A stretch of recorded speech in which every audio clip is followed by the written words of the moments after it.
Alright then everybody, this is Yara here and I'm over here with Zach.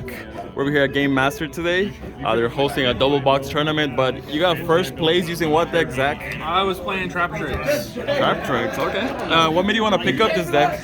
I was on MathMech for a long time. Love MathMech. Got me third at the Fort Worth Regional. But Bistios are on the rise right now.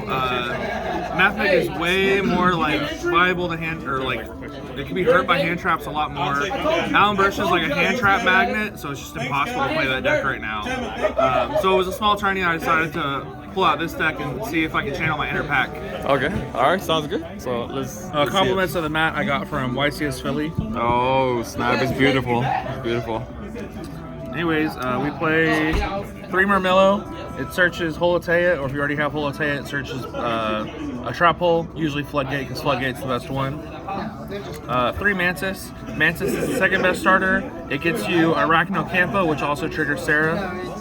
We play 3 Pudica. Pudica is the third best starter. It gets you Garden, and usually if you open one of these, you might also have one of these. Plus Garden's just a broken field spell, absolutely broken. For the 2-0s, we play 2 Dionea, 1 to special on turn 1 to recur, the other 1 to normal the next turn. The one thing people don't know is you can use both of these effects in one turn, so it's absolutely great. 2 Arachnocampa, you don't really want to draw it, you'll just search it if you need it. The protection effect never came up for me, it was just a free summon. 3 Parallel, Parallel's nuts in this deck and MathMech, so I played it. Makes Reflesia, absolutely great. Hand traps, 3 Ash, 3 Veiler, and then I played 3 Dimensional Shifter.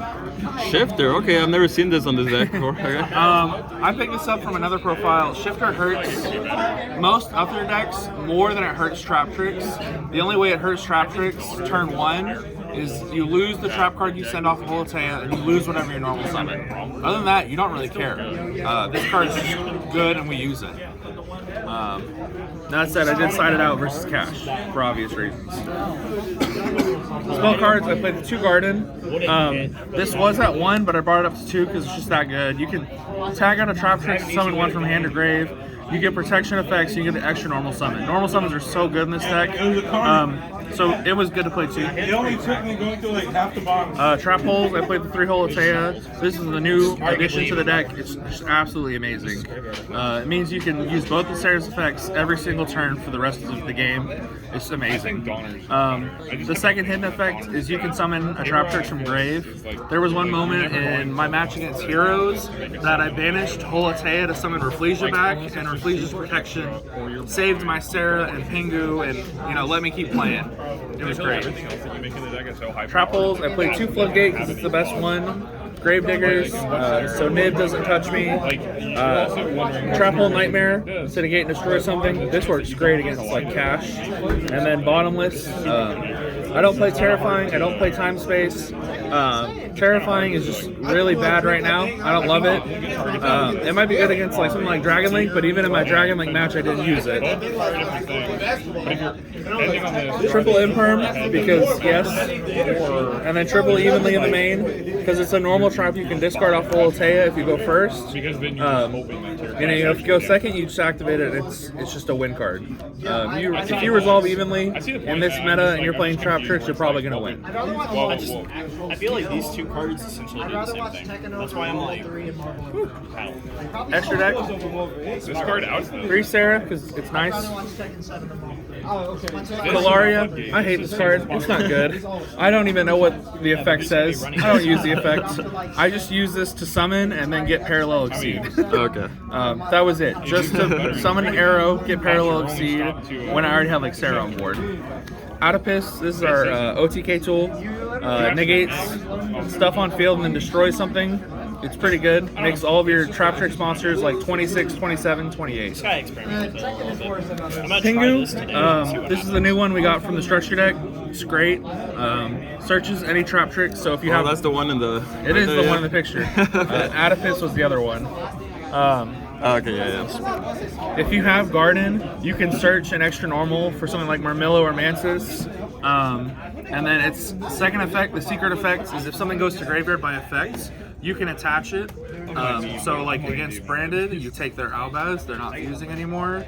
Against Dragon Link, you're taking something that they said for cost or banishing. It's great. Two Rafflesia, because it's the best rank 4 in the game.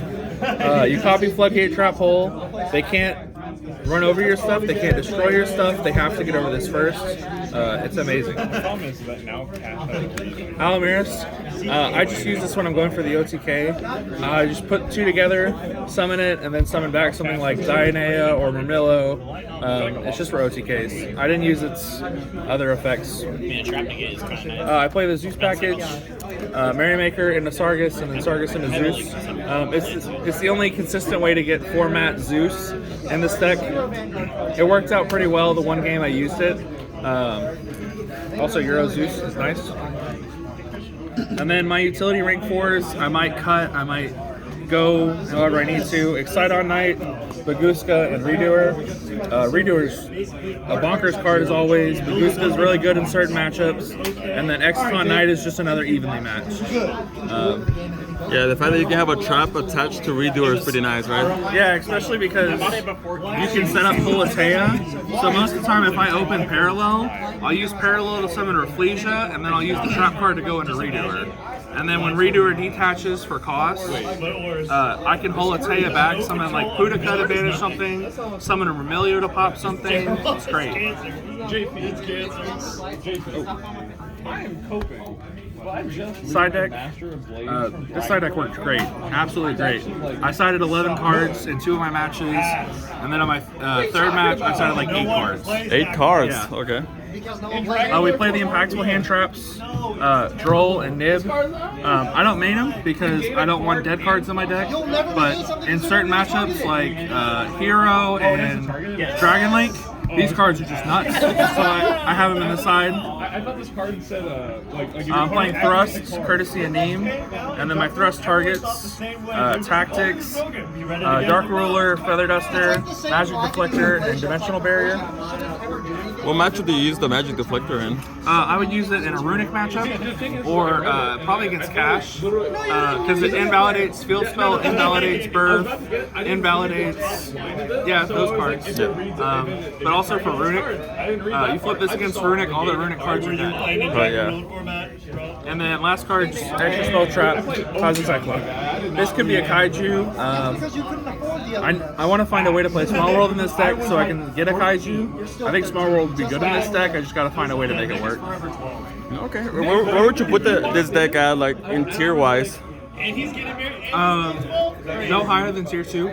Other decks just do unfair things. I think the big problem though is a lot of people pick this deck up after they saw Pack have success, and they didn't read the cards, they didn't learn the small interactions, so it brings the deck down. I think if a skilled pilot like, Pack took it to a tourney, he could easily top a YCS. I don't know if he'd win, but I think he could top a YCS. So maybe tier 2 at the highest. If you're playing the deck for the first time, maybe tier 5. Okay. All right, then sounds good. Thank you so much, then, Zach. Appreciate it.